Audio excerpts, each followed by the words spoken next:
Hola,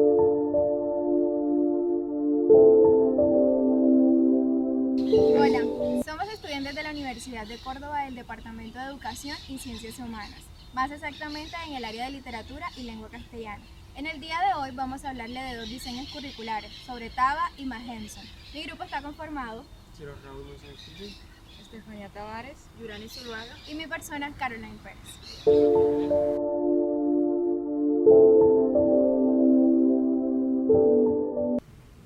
Unidad de diseño curricular. Existen diferentes modalidades y concepciones para hacer un diseño curricular. En el día de hoy vamos a hablar del diseño curricular problematizador del chileno Abraham Magenson, que nos plantea un diseño curricular elaborado con los derechos humanos, apoyado en la pedagogía crítica o transformadora. Él nos dice que este tipo de diseño curricular se puede utilizar para cualquier tipo de institución educativa.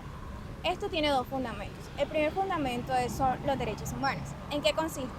En buscar una nueva perspectiva en la educación donde se lleve a cabo y se demuestre que hay una concordancia entre lo que plantea la institución y los problemas que se encuentran en ella.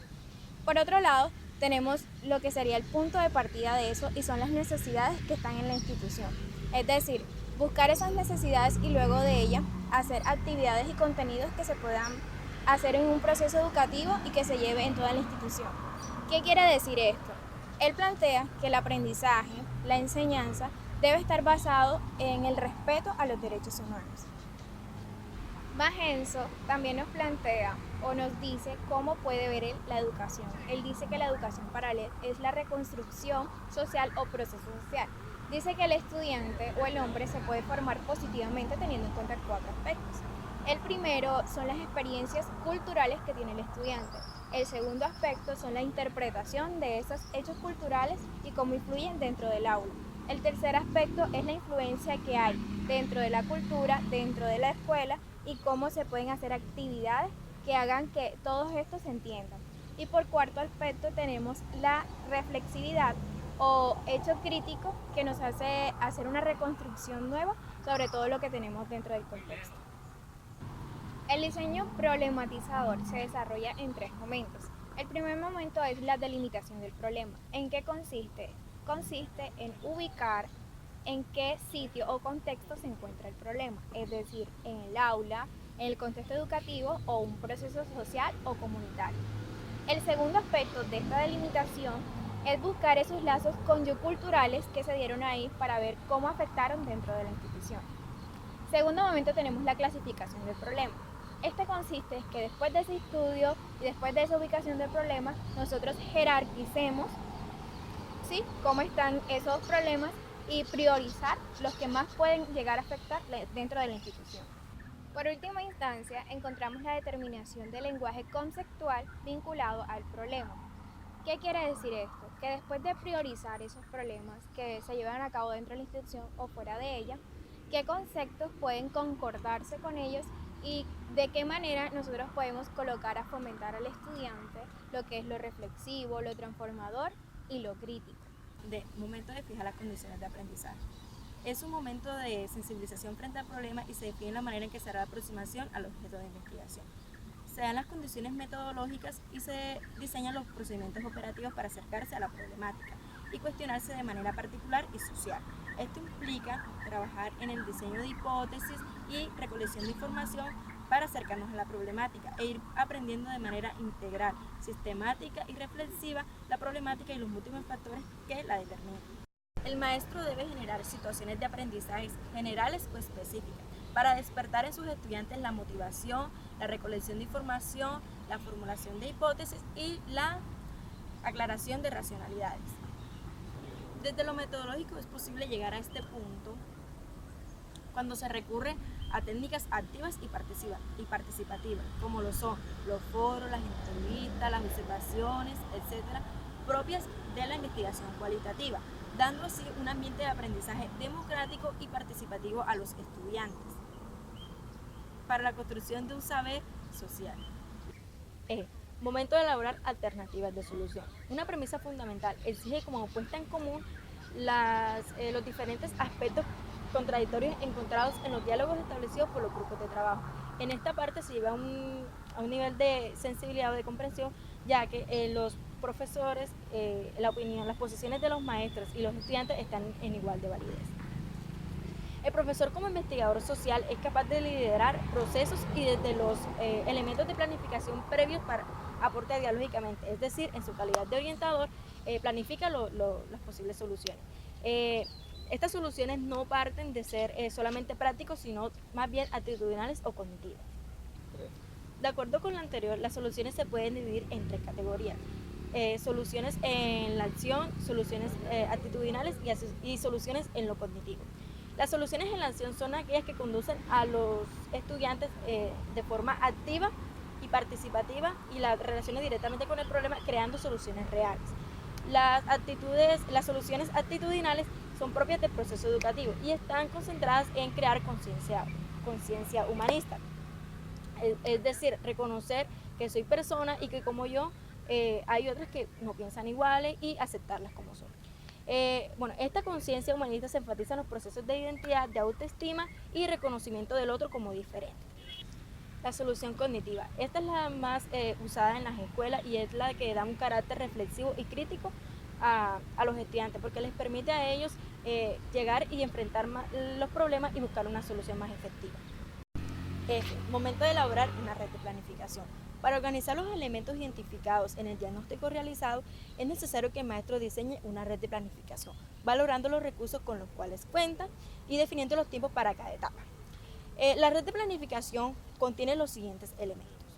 Núcleo central del problema. En este convergen los demás componentes del problema priorizado y analizado con el concurso de equipo de trabajo.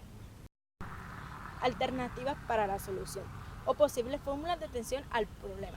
Para esto hay que tener mucho cuidado y hay que ser muy juiciosos en este aspecto porque a veces estas búsquedas alternativas solo se quedan en diagnóstica y no se van más allá. Entonces para esto se lleva y se tiene en cuenta que no solamente se va a diagnosticar, sino que también va a ser unas decisiones para buscar una solución pronta a los problemas.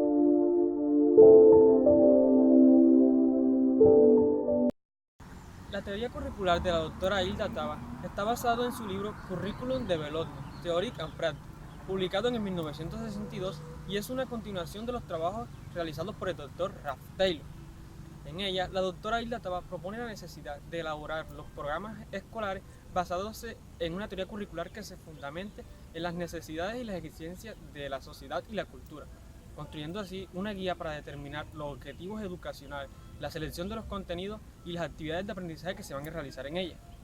Para elaborar este diseño curricular consta con una teoría en la cual no solo defina los problemas que se van a tratar, sino también debe contar con unas pautas.